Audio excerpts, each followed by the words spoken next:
be back for a second. Hopefully. Or not. Right. Do it this way. I've said this before, Joe Rexrode at the Tennessean really impresses me, and I've called him, I think, Tennessee's top sports newspaper columnist. There are several good ones out there. John Adams, Knoxville News Sentinel, for instance. But Joe Rexrode, I think, really has a common sense pulse and a real journalistic feel. And I'm reminded of before the college football season began, Joe Rexrode, who joins me now, wrote, you can talk all you want to about the Iron Bowl, but if you ask me, the last Saturday in November, I'd like a ticket to that Tennessee-Vanderbilt game because there'll be a bowl game on the line. Turned out to be a profit. Joe, do you still feel that way? Would you rather be in Vanderbilt Stadium than at the Iron Bowl this week? Actually, Marky, well, thanks for bringing up one of my good predictions. If you want to go look through my Titans picks this year, you can some comedy. But no, honestly, I feel stronger about that. I mean, I still thought the Iron Bowl would be a good Auburn team. I thought all along Alabama was going to blow them out. They never lose two in a row. They always blow them up the year after they lose them, and they're way better this year. It's not going to be a good game, but now it's really not a good. It's garbage. I mean, there's no intrigue in the Iron Bowl. There's tons of intrigue in this game. Is it a better brand of football? I'm not saying that. I mean, there's more good players in the field, in Tuscaloosa Saturday, but you're talking about 5-6 bowl game on the line, and you got one side, Tennessee, that's sick of losing this game that for so many decades they just dominated, not even having to think about. And then on the other side, you got a fifth-year coach in Derek Mason. If he loses this game, that's 5 losing seasons in 5 years. I know it's Vanderbilt, but that's still, I think, a tough one to swallow when you have built up to this team, which I believe is certainly a team that should get to a bowl game and should have more wins right now than it does. Well, there I wanted to ask, does Derek Mason have to win this game to keep his job? Oh, no, I don't think that at all. Okay. I mean, he doesn't have a boss, for one thing. And, Vanderbilt is, for one, they're trying to find that leg director. I'd be really surprised if whoever they hired comes in and immediately just says, Derek Mason, you are gone. Now, I do think that, if you're Derek Mason, you're not feeling great about things if you lose this game, because if you look at Vanderbilt's schedule next year and you project, I think they're going to lose at least a couple of these guys early to the NFL. Look at what the roster will be. We know they're losing Kyle Sherman. I mean, next year screams 3-9 to me, and then I think your new AD says, okay, here we go. There's, going backwards, you've been to one bowl game, you've had no winning season, 6 years, time to move on. So I think he would be set up to be on a hot seat next year, but it takes so much at Vanderbilt to get fired, if you know that. We're talking to Joe Rexrode, who, like I said, mentioned the there's no nickname. There's no Iron Bowl or Apple Cup or, Old Oaken Bucket around this game, I guess. The Volunteer State Bowl. Come on. I mean, I'm making that up. But nevertheless, he pointed out at the start of the year that, that Tennessee-Vanderbilt game, that's going to be for a bowl game, and sure enough, it has. But I guess the question is, does the winner of this game, if it's Vanderbilt, then they've taken 5 of 7 from Tennessee. Now, you mentioned the schedule next year gets tougher. There's no Kyle Shermer. Meanwhile, Tennessee, a young team, and their schedule gets easier. From that standpoint, it would be hard for me to believe that in 2019, Tennessee won't have a better team than Vanderbilt. But if Vandy were to win this game, could they actually sell their program as being on the right path and possibly even in a better place than where Tennessee is right now to potential recruits? Yeah, I think they certainly will try. And look, they have beat Tennessee here and there for a recruit, and they should sell certainly the Vanderbilt education. That's a big thing. With some kids, some families, some parents. And it has helped them get some kids who have been wanted by other programs. Jawan Williams, who I think is probably going to be in the NFL next year, as cornerback, could have gone to a lot of different places. Keyshawn North went to Illinois, but I believe he had a Tennessee offer. I mean, he's a talent. He is a talented guy. Of course, he's from Nashville, transferred back home. You know, so I mean, I think you have to still sell the uniqueness of the situation, the education, the city. I mean, even in all of Tennessee's struggles, I think it's hard if a recruit goes to both places, spends a weekend, does a visit, or even an unofficial visit, and looks at what Vanderbilt has, and looks at what Tennessee has. You know, I can't imagine anyone would come away from that thinking, yeah, this place cares about football as much as that place. Yeah. Close. And I think Tennessee can sell as well as anyone in the facilities and the condition and the fans and all that. So it really depends on what you want. Certainly, though, you're gonna talk up 5 out of 7 and 3 in a row and say, hey, come here and we can keep beating these guys. I mean, a lot of it is salesmanship. But I agree with you, Mark. I mean, next year, yeah, you would think that Tennessee would have the better team, have this game at home.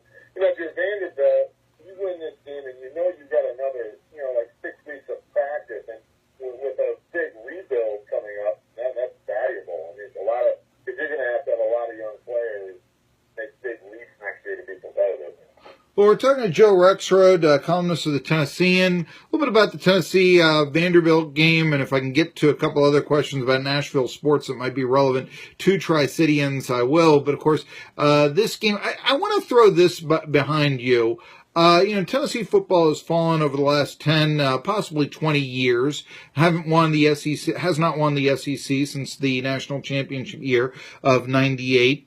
And I was thinking this, the other day when, or on Thanksgiving when, you know, you had Bears-Lions, which is a nice rivalry, up there in the black and blue division of the NFC North. But, you know, one of the things about the Lions, why they always, and you're from Michigan, so you might know this, is that the Bears don't think of the Lions as their top rival. They think of the Packers as their top rival. And that's the oldest rivalry in the NFL and all this. And so it hurts Detroit for identity. It hurts the Lions for identity. I was thinking about this and how Tennessee, they would probably list the Gators, Florida, and Alabama as their top rivals, but they lose to them all the time. And Florida would think of Florida State as its top rival. And Alabama would think of Auburn as its top rival. And so then you would go into the season-ending geographic battle of Tennessee-Vanderbilt. Okay, you're following me here. My question is, would it actually behoove Tennessee for Vanderbilt to be more competitive? Because then they would have a legitimate rival that hates them as much as they are hated, if it will be. Do you follow what I'm saying? Or could actually Vanderbilt winning help Tennessee in terms of an identity hierarchy instead of being somebody like a scrappy dude trying to get attention from Florida and Alabama? Yeah, I'm following you. I mean, first of all, I don't know if you saw me the Mississippi State stuff last night. It was ugly. Yeah. And someone from Big Ten country who covered Michigan State for a long time, I actually talked to a Big Ten official who was retiring a few years ago. I wrote this story too, but he said, you know, Michigan Ohio State, everybody talks about that rivalry. It's a great rivalry. It's, you know, national attention and all that stuff. But it's so much harder for us to appreciate Michigan State. Such a nastier rivalry. So much more physical, so much more hatred. He said you can't replicate in state. You know, when these people live around each other and Sure. get to cry about it or have to hear about it for a year, it's like Auburn, Alabama. It's just different. It's you know, it's people that you live around, and it's a much more intense rivalry. Now, the problem, of course, is just that Vanderbilt has been so far from competitive.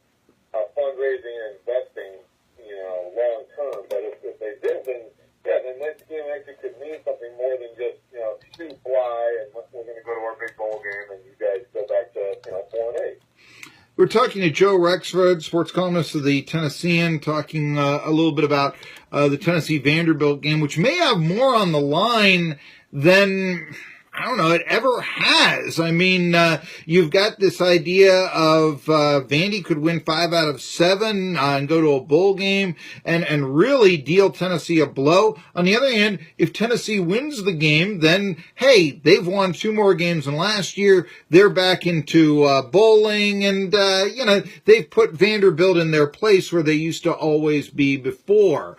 Let's see here. I wanted to talk about this. Let's see here. If Vanderbilt beats Tennessee, I think, or even if Tennessee beats Vanderbilt, you're basically talking, though, about local bowls. Are you not? The Music City, Memphis, possibly the one in Charlotte. I can't remember if it's called the Belk Bowl or if it's still the Tire Bowl or what, which shows you a little bit about how important I think that these minor bowl games are. But is there a chance that any of these teams could make any other bowl than, say, a local bowl, one that's played in Tennessee or North Carolina? Yeah, I'd be surprised, and I don't even think Music City is really viable this year. I mean, Music City was happy to have Tennessee a couple of years ago, and of course the stadium was packed for that. Nebraska, Tennessee has a pretty good game for the Music City Bowl, but when you have Tennessee fans too, or you have Tennessee or Vanderbilt in that bowl game, then you're losing a lot of the hotel impact that you want, if you're winning these bowl games. So I think it's Belt, Liberty, or Birmingham would be the possibility. But if it's Tennessee, I think I think that might reach for a 6-6 Tennessee. I think if it's Vanderbilt, it's probably only either the Liberty in Memphis or the Birmingham, obviously in Birmingham, Alabama, one of those two. So yeah, it would be. And you're right. I guess we should throw out there that there's a possibility of 3-4-2, and there's another one. I don't know what the heck that's called anymore. It used to be the Poulon. We did an Independence Bowl, one of my favorite all-time bowl names. Yeah. But Vanderbilt, of course, was there 2 years ago in Derek Mason's only bowl game. I know they would not want them again. But a lot of these, there's a big difference too. You talk about 6-6 Tennessee or 6-6 Vanderbilt, big difference in the way bowl people look at those teams. 6-6 Tennessee is like, yes, please. Yeah. Big fan base, good ratings. You're going to get orange traveling to your spot. Vanderbilt is, it's tough sell, just not a big fan base, and I don't know how much excitement there would be for a 6-6 Vanderbilt team. Sure. Now, is there excitement for Kyle Sherman to be drafted? I'm seeing potential late round, maybe a future backup, that sort of thing, which I was a little surprised on because I thought that Kyle Sherman, when his career started, I was like, look at this guy. He could be pretty good. Now, if he makes the NFL, okay, that's proven. He's got a 20-6 touchdown interception ratio. He doesn't stink. But do you think that pro football is in the cards for Kyle Sherman?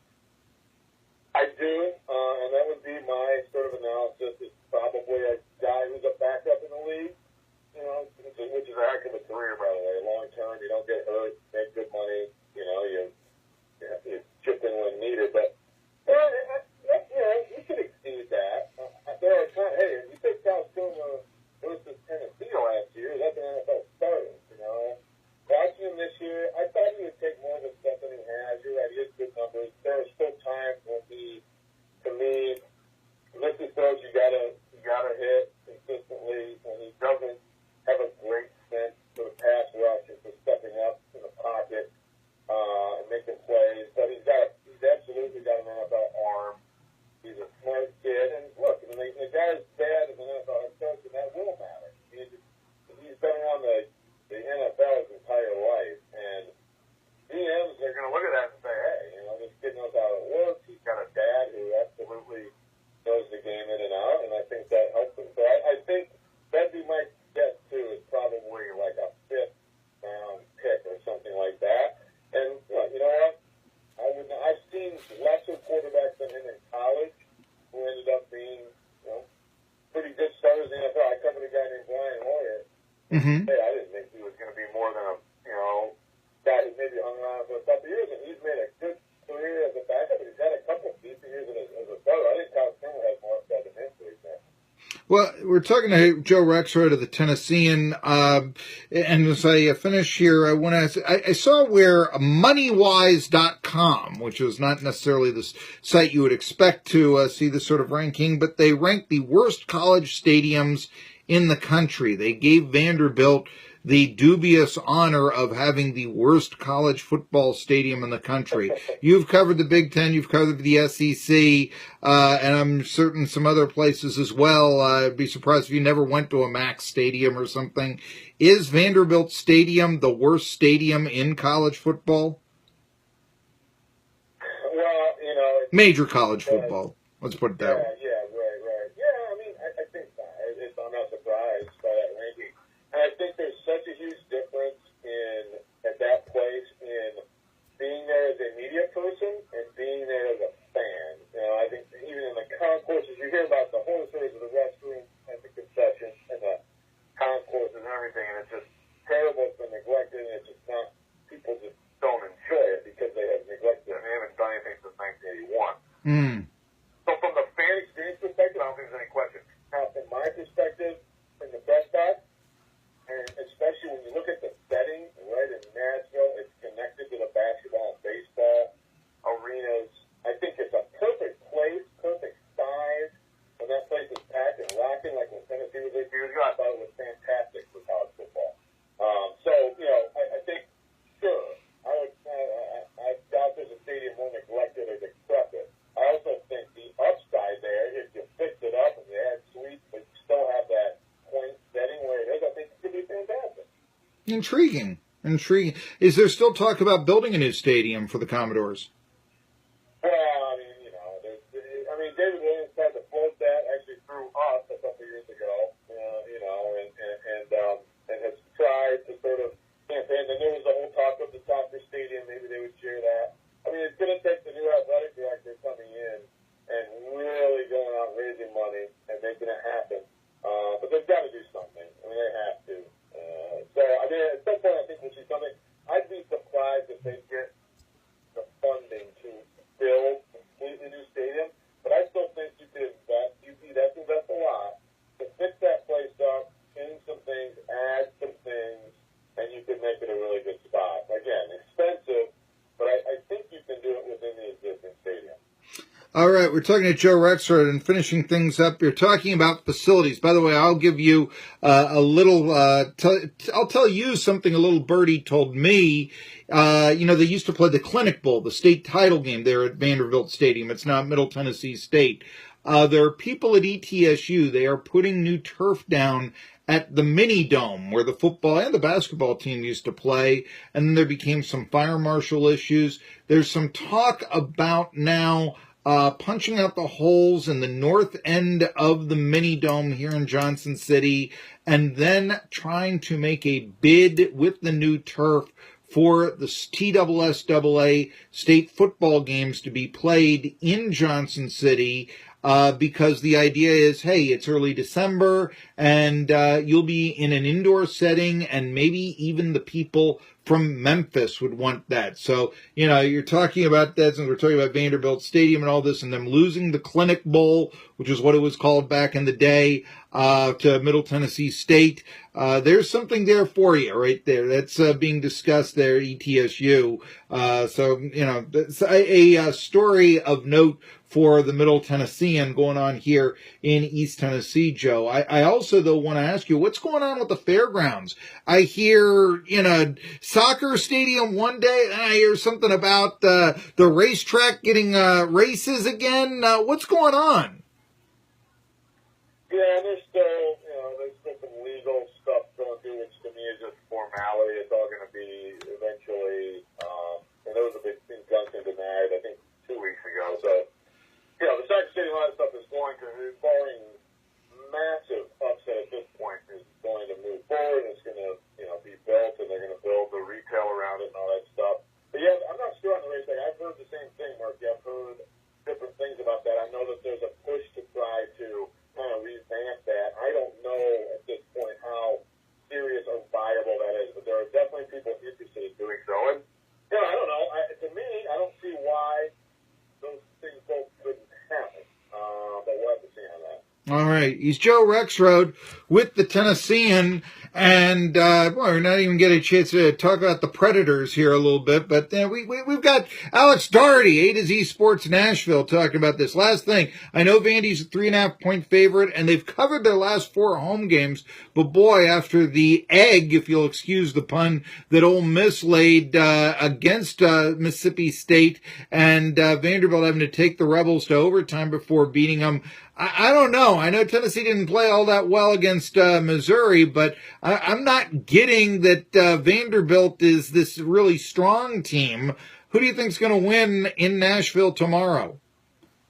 Yeah, I mean, Vanderbilt is offensively, when they execute, they're really good offensively. They're not good defensively at all. And, I think Vanderbilt is a little bit better team on the average. I also think that Tennessee has risen up a couple times, and you really look at them and say, wow, they can play a really good game on a particular day. I would expect their best. I picked Vanderbilt 34-31. I think both offenses are going to have a lot of success, but nothing will surprise me. I guess the only thing that would surprise me is if it's an absolute blowout either way. I think they're going to have a good and offensively prolific game, but I'm going with Vandy at home without a ton of confidence in that pick. Yeah, it's a real tough game to read, I got to tell you.